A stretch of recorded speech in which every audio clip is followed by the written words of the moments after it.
Hello दोस्तों, मैं श्रीवंशी भारद्वाज जयसवाल में आपका स्वागत करता हूं। आज औसत का पार्ट दूसरा है। अंकगणित हम लोग पढ़ने जा रहे हैं। अंकगणित में औसत चैप्टर का पार्ट दूसरा है। इस पर संख्याओं के औसत पर आधारित प्रश्न हम लोग पढ़ेंगे, ठीक है ना। आइए देखते हैं कि इस तरह के क्वेश्चन को कैसे सॉल्व किया जाता है आसान तरीके से। प्रथम 100 धन पूर्णांकों का औसत क्या है, ठीक है ना। तो प्रथम 100 धन पूर्णांक कह रहा है, मतलब कि 1 2 3 4 डॉट डॉट 100 तक। तो औसत के लिए हम लोगों ने सूत्र लिखा है। औसत के लिए सूत्र क्या लिखा है?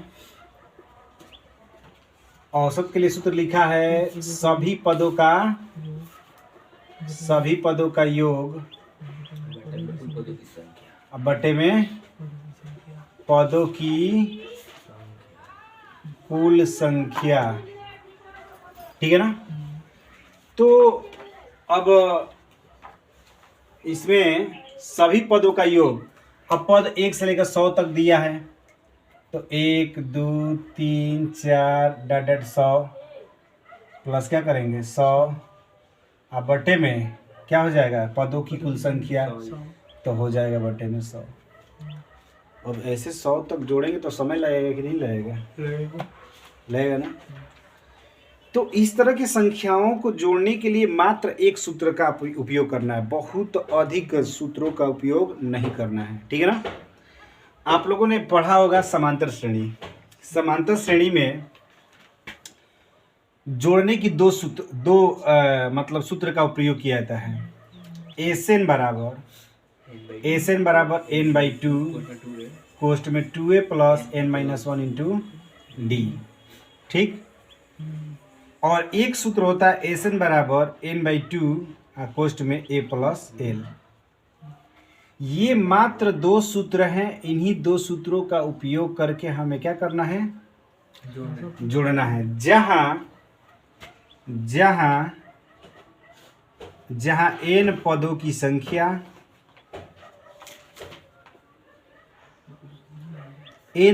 संख्या और a बराबर प्रथम पद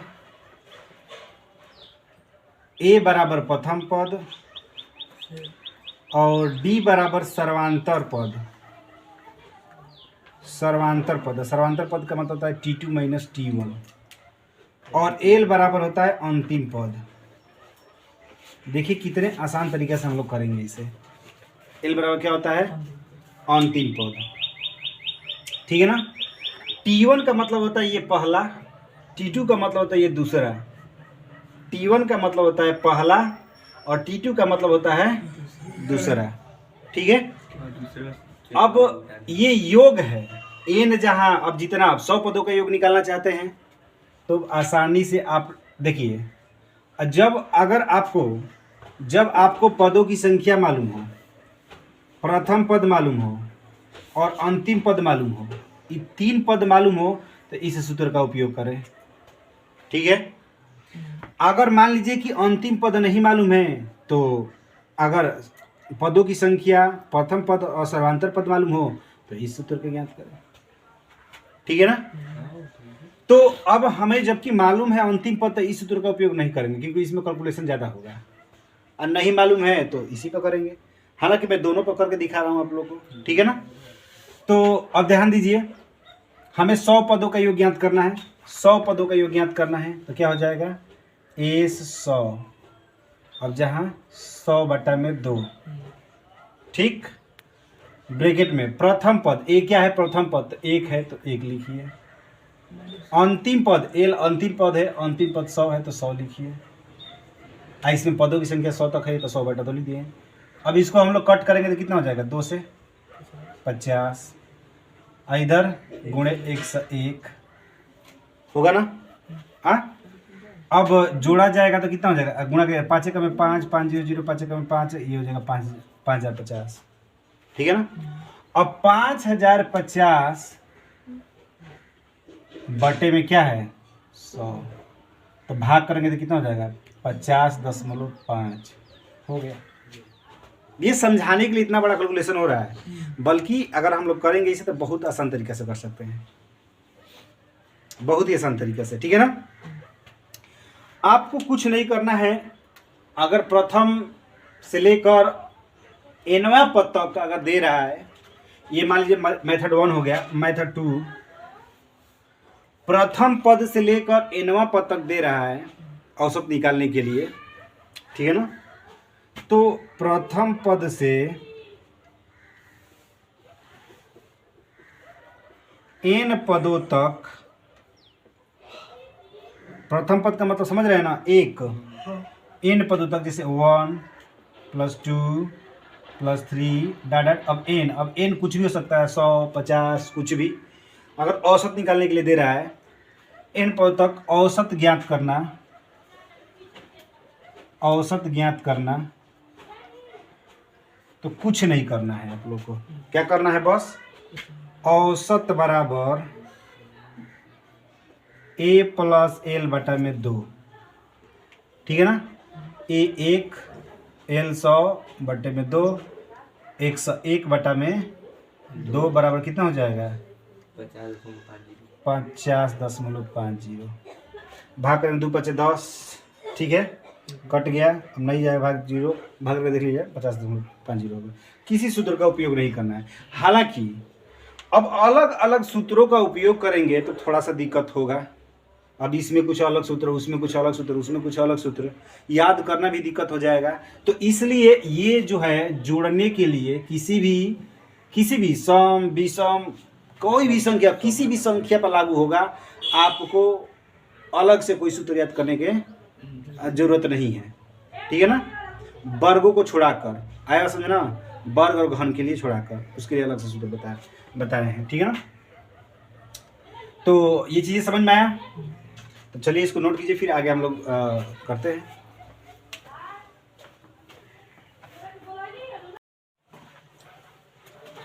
ध्यान दीजिए, अब इसी पर आधारित हम लोग क्वेश्चन पढ़ लें, ठीक है ना। 2 4 5 क्वेश्चन पढ़ लिया जाए, ठीक है ना, ताकि समझ में आ जाए कि किसके लिए कौन सा। तो क्वेश्चन नंबर 2 लिखिए, एक प्रथम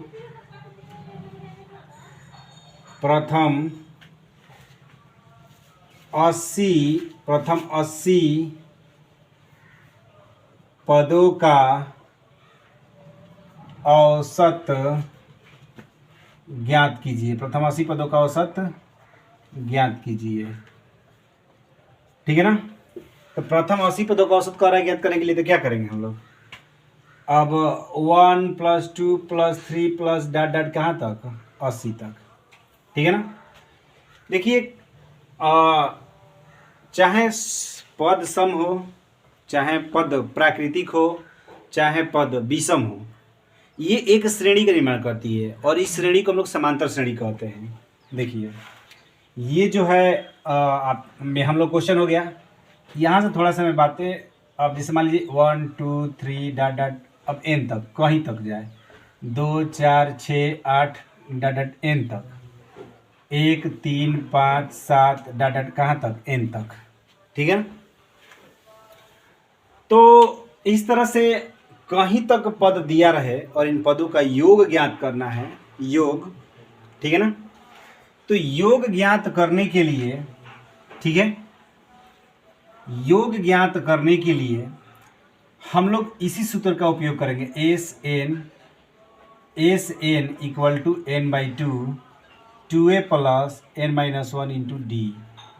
फिर एक दूसरा सूत्र SN n/2 = a + l। इसके बारे में बता ही दिए हैं कि कौन सा क्या है, हाँ, चाहे वो प्राकृतिक हो, चाहे सम हो, चाहे विषम हो, ठीक है ना। भाजे के लिए नहीं, क्योंकि इनके बीच का अंतर समान होता है। जैसे कि 1 और 3 का अंतर 2, 5 और 3 का अंतर 2, 7 और 5 का अंतर 2, है ना। तो इस तरह के ऐसे मतलब संख्याओं की श्रेणी जिनके क्रमागत 2 पदों का अंतर समान होता है, वो समांतर श्रेणी कहलाती है।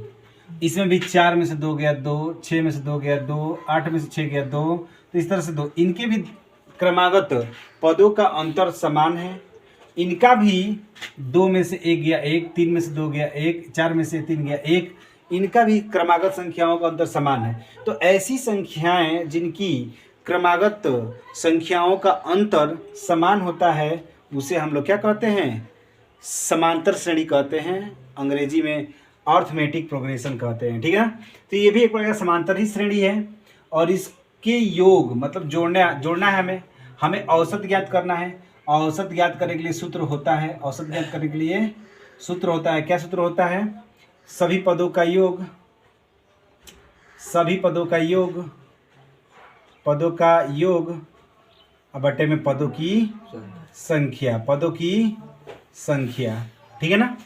अब सभी पदों का योग तो 1 से 80 तक का योग निकाल दीजिए, 1 से 80 तक का योग निकाल दीजिए। इस सूत्र के माध्यम से प्रथम पद मालूम है, अंतिम पद मालूम है, रख कर निकाल दीजिए। अब 1 से 80 तक का मतलब क्या, पदों की संख्या 80 तक है, तुरंत क्या हो जाएगा 80 और पदों का योग के लिए 80 बटा में 2 कोष्ठ में 1 प्लस 80 पूरे के बटा में 100, ठीक है ना। अब कटा देंगे तो ये हो जाएगा 40, तो यहाँ हो जाएगा 40 गुणे 81 बटा में 100, ठीक है ना। 0 से 0 कैंसिल, 4 एकम में 4, 4 आठे 32 बटे में 10, 10 से भाग करेंगे तो 32.4 हो गया। अब समझ में ना, चाहे कितना भी पद दे, जैसे मान लीजिए क्वेश्चन नंबर तीसरा है। अब प्रथम 24 बटा क्या चीज 100 के जगह 80 होगा। ओ सॉरी 80 हो गया, ठीक है ना। तो यहाँ पर 80 लिखेंगे, ठीक है ना। 40 दूनी 80 और 40 दूनी 80 तो 81 बटा में 2 यानी 2 चौके 8 और 40.5 हो जाएगा, ठीक है। अब समझ में। अब प्रथम मैं कह दूं 300 पदों का योग, प्रथम 300 पदों का औसत ज्ञात कीजिए, औसत ज्ञात कीजिए। तो प्रथम 300 पदों का औसत ज्ञात करने के लिए क्या होगा, डायरेक्ट अब किया जाए, देखिए कितना समय लग रहा है। तो डायरेक्ट करेंगे तो कितना हो जाएगा 300 बटा में 2 कोष्ठ में 1 प्लस 300 पूरे के बटा में 300, ठीक है। तो अब ध्यान दीजिए यहाँ पर, अब क्या हो जाएगा 300 गुणे 301 बटे में 2 गुणे 300 हो जाएगा। 300 से 300 कैंसिल, अब 2 से कटा देंगे, कितना हो जाएगा, अब ये हो जाएगा 150 बटा में 5, ठीक है। एक और क्वेश्चन देखिए, क्वेश्चन नंबर 4, ठीक है ना। क्वेश्चन नंबर 4, प्रथम 500 पदों का औसत, प्रथम 500 पदों का औसत ज्ञात कीजिए, प्रथम 500 पदों का औसत ज्ञात कीजिए। तो प्रथम 500 पदों का औसत ज्ञात करने के लिए क्या सूत्र लगाएंगे, वही सूत्र लगाएंगे। अब देखिए यहाँ 3 से 300 कट जा रहा है ना, तो इसीलिए a प्लस l/2 डायरेक्ट लगाया जा रहा है, ठीक है ना। देखिए 3 से 300 कट गया है ना, जिससे कहने का मतलब ये है कि सूत्र क्या बन रहा है, n/2 कोष्ठ में a प्लस l बटे में n औसत के लिए, प्रथम n पदों का औसत के लिए। तो अब ये हो जाएगा n/2 कोष्ठ में a प्लस l फिर बटे में क्या हो जाएगा n, तो n से n कैंसिल हो गया, क्या बच रहा है a प्लस l/2 बच रहा है ना। तो प्रथम 500 पदों का औसत कह रहा है, तो तुरंत अब क्या यहाँ ये लगा देंगे, कितना 500, हाँ ठीक है, 500 प्लस 1 बटा में 2 यानी कितना हो जाएगा 501 बटा में 2, तो ये 2 दूनी के 4, 2 5 10, 2.5 ठीक है। आया समझ में ना, वही सूत्र है, देखिए वही सूत्र है, ठीक है ना। क्या है, पदों का योग बटे में पदों की संख्या, योग के लिए n/2 a प्लस l, क्या 5 से 1 है ना, हाँ तो 2.5 होगा, हाँ 2 5 10 5 होगा, सॉरी, ठीक है ना। आया समझ में, तो ठीक है, नोट कीजिए।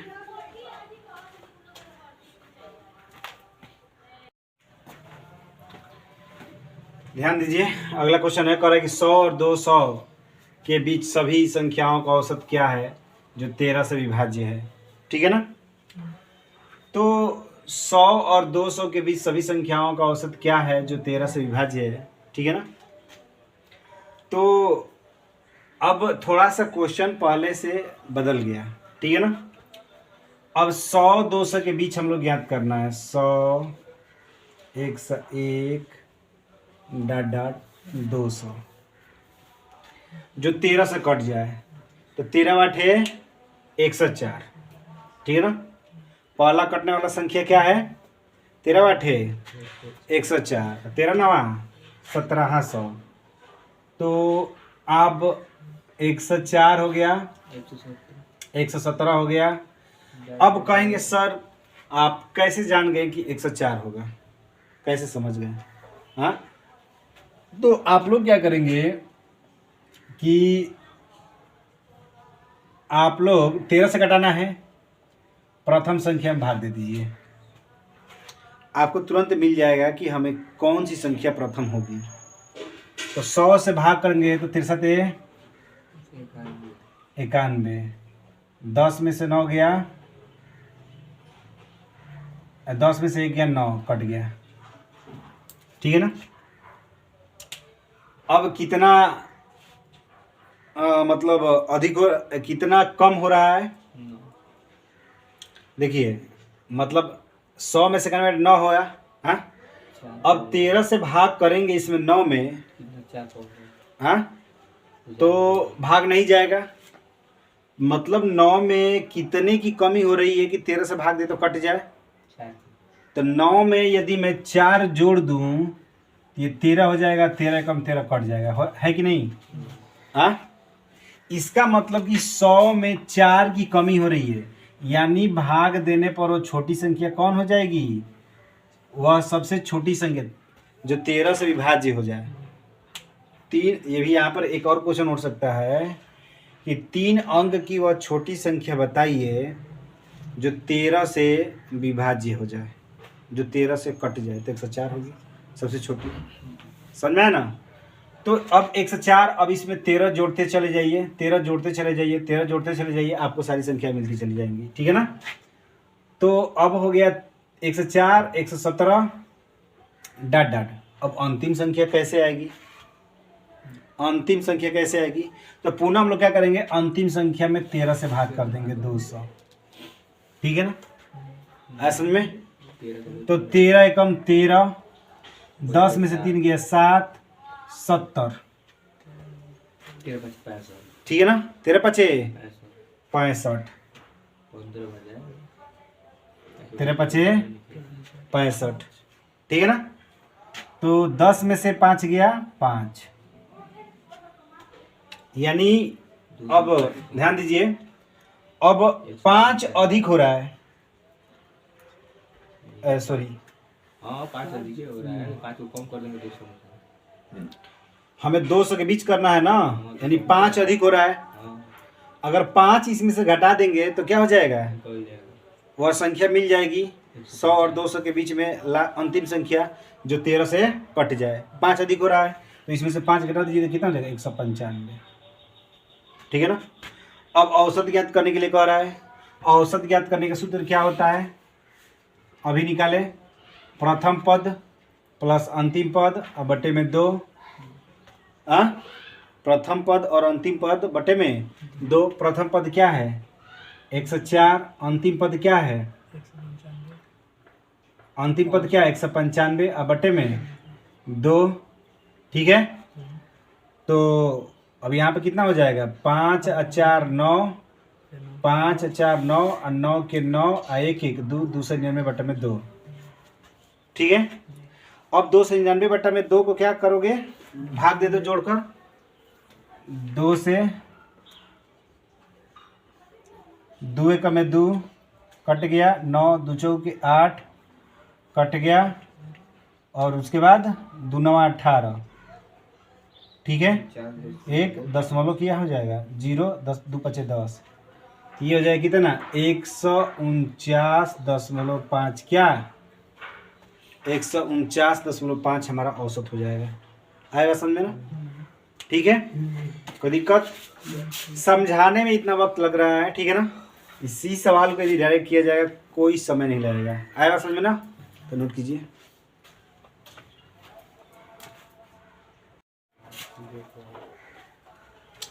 ध्यान दीजिए, कह रहा है पहली 40 प्राकृत संख्याओं का माध्य ज्ञात कीजिए, ठीक है ना? तो पहली 40 का मतलब प्रथम ही है, 1 2 3 डॉट 40। तो माध्य का मतलब औसत ही है। औसत के लिए सूत्र क्या बनता है? प्रथम पद प्लस अंतिम पद अब बटे में 2, 40 1 41 बटे में 2, यानी कितना हो जाएगा? 20.5। ठीक है। अब कह रहा है सभी 1 अंक 2 अंक 3 अंक वाली प्राकृतिक संख्याओं का औसत क्या होगा, ठीक है ना? तो 1 अंक कह रहा है, तो 1 अंक 1 2 3, अब डायरेक्ट कहाँ तक जाएगा? 2 अंक 10 से शुरू होगा, 9 10 डायरेक्ट कहाँ तक? 99 तक, 99, फिर उसके बाद 99 के बाद तीसरा अंक 100, 3 अंक वाली 101 डायरेक्ट कहाँ तक? 999 तक, ठीक है ना? औसत ज्ञात करना है। अब इसमें भी देखिए प्रथम पद मालूम है, अंतिम पद मालूम है, बहुत ही आसानी से कर सकते हैं। औसत बराबर 1 प्लस 999 बटे में 2, यानी 1000 बटे में 2, यानी कितना हो जाएगा? 500। औसत कितना हो जाएगा? 500 हो जाएगा, ठीक है ना? दोस्तों ये पढ़ाया हुआ चीज़ें अगर आप लोगों को समझ में आता है तो आप वीडियो को जरूर से जरूर लाइक करें, कमेंट करें, शेयर करें, सब्सक्राइब करें, इतना तो कर ही सकते हैं। दोस्तों कोई भी कार्य एक दूसरे के हेल्प से ही होता है। अगर आप आगे की तरफ बढ़ते हैं तो कहीं ना कहीं किसी टीचर का एक माध्यम होता है, अगर टीचर कोई आगे की तरफ बढ़ता है तो कहीं ना कहीं आप लोगों का सपोर्ट होता है। तो प्लीज़ सपोर्ट करें और जो है और अधिक से अधिक वीडियो को लाइक करें, कमेंट करें, शेयर करें, सब्सक्राइब करें। इतना ही है आपसे रिक्वेस्ट। आज के लिए इतना ही, धन्यवाद।